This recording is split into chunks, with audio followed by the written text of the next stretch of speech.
Goa Organics వారి skin care, hair care, wellness products కోసం AP, తెలంగాణలో డిస్ట్రిబ్యూటర్లు కావాలను వివరాలకు స్క్రీన్ పైన ఉన్న నెంబర్కి కాల్ చేయండి.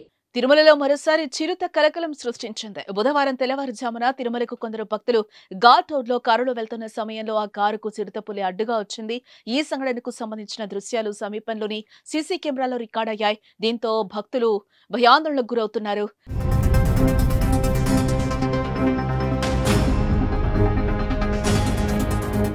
మరోవైపు సెలవుల కారణంగా తిరుమల క్షేత్రంలో భారీ సంఖ్యలో భక్తుల రద్దీ ఏర్పడింది. స్వామివారి దర్శనం కోసం భక్తులు ఎక్కువ సంఖ్యలో వస్తున్నారు. కంపార్ట్మెంట్స్ లో గణనీయంగా ఎదురుచూస్తున్నారు. అదే సమయంలో తిరుమల తరికొండ వెంగమాంబ అన్నప్రసాద కేంద్రం వద్ద భక్తుల రద్దీ బాగా పెరిగింది. అన్నప్రసాదం తీసుకోవటానికి భక్తులు లోపలికి ప్రవేశించడానికి సుమారుగా గంట సమయం పడుతున్నట్లుగా తెలుస్తోంది.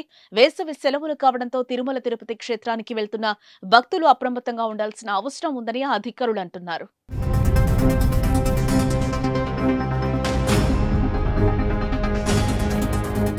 సుమన్ టీవీలో మీ పర్సనల్ అండ్ బిజినెస్ ప్రమోషన్స్ కోసం కింది నెంబర్కి కాంటాక్ట్ చేయండి.